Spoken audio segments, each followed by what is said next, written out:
Good evening. Good evening. Good evening. Good evening. Thank you. Thank you. Good evening. So, thank you. Good evening. So, Congressman John Lewis, before his passing, wrote, "Democracy is not a state, it is an act." And what he meant was that America's democracy is not guaranteed. It is only as strong as our willingness to fight for it.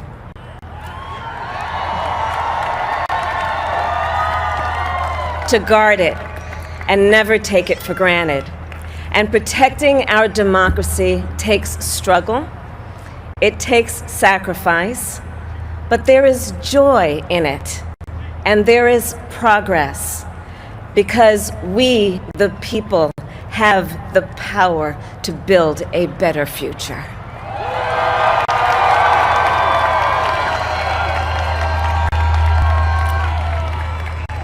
And when our very democracy was on the ballot in this election, with the very soul of America at stake, and the world watching, you ushered in a new day for America.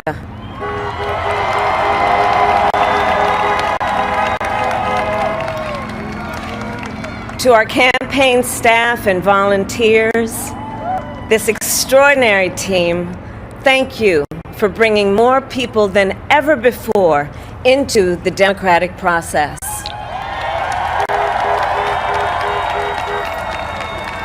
And for making this victory possible.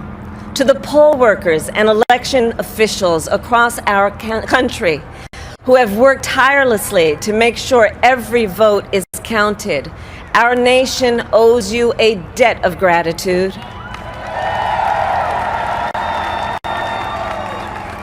You have protected the integrity of our democracy. And to the American people who make up our beautiful country, thank you for turning out in record numbers to make your voices heard.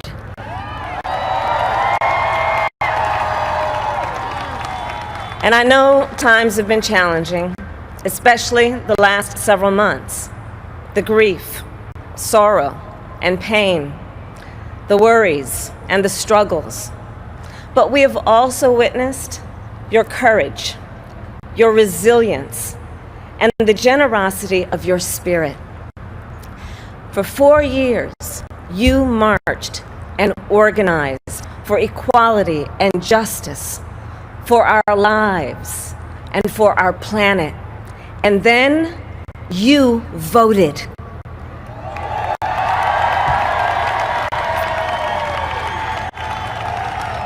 And you delivered a clear message. You chose hope and unity, decency, science, and yes, truth.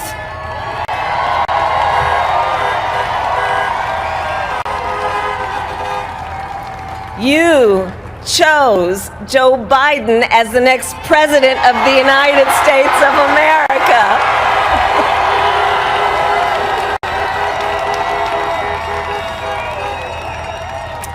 And Joe is a healer, a uniter, a tested and steady hand, a person whose own experience of loss gives him a sense of purpose that will help us as a nation reclaim our own sense of purpose.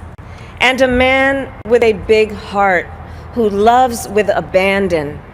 It's his love for Jill, who will be an incredible First Lady.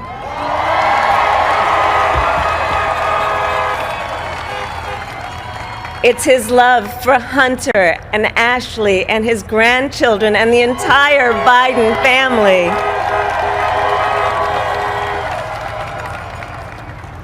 And while I first knew Joe as vice president, I really got to know him as the father who loved Bo. my dear friend who we remember here today. And to my husband, Doug,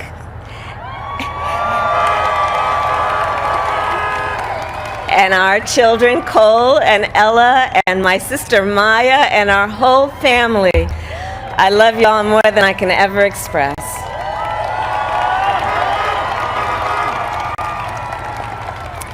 We are so grateful to Joe and Jill for welcoming our family into theirs on this incredible journey. And to the woman most responsible for my presence here today, my mother, Shamala Gopalan Harris, who is always in our hearts.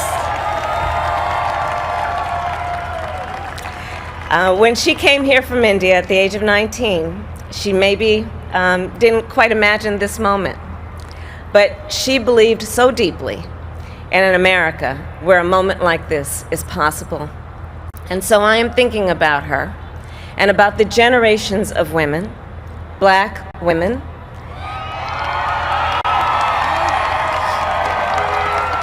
Asian, white, Latina, Native American women, who throughout our nation's history have paved the way for this moment tonight. Women who fought and sacrificed so much for equality and liberty and justice for all, including the Black women who are often, too often, overlooked, but so often prove they are the backbone of our democracy.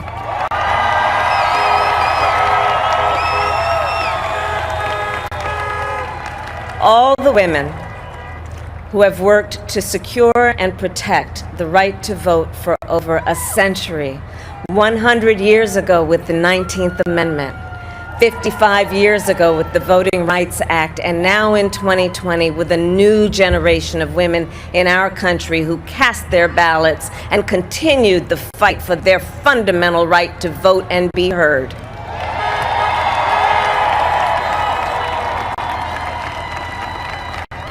Tonight I reflect on their struggle, their determination, and the strength of their vision to see what can be unburdened by what has been.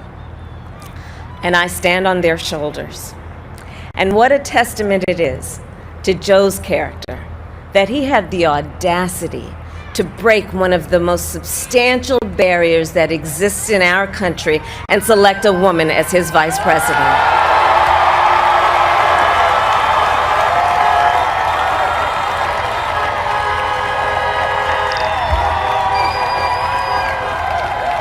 But while I may be the first woman in this office, I will not be the last.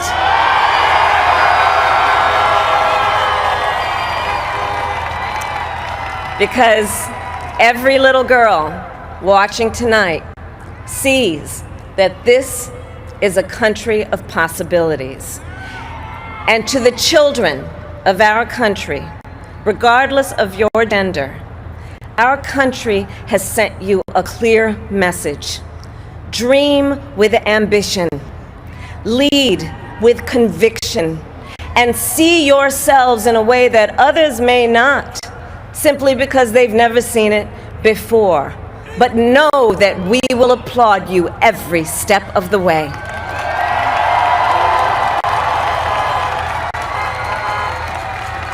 And to the American people, no matter who you voted for, I will strive to be a vice president, like Joe was to President Obama, loyal, honest, and prepared, waking up every day thinking of you and your family.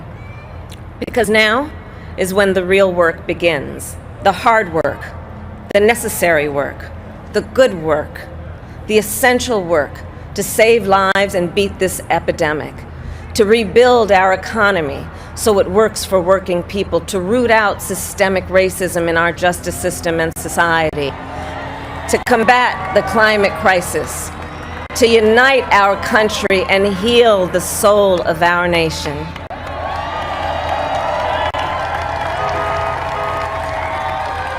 And the road ahead will not be easy, but America is ready. And so are Joe and I.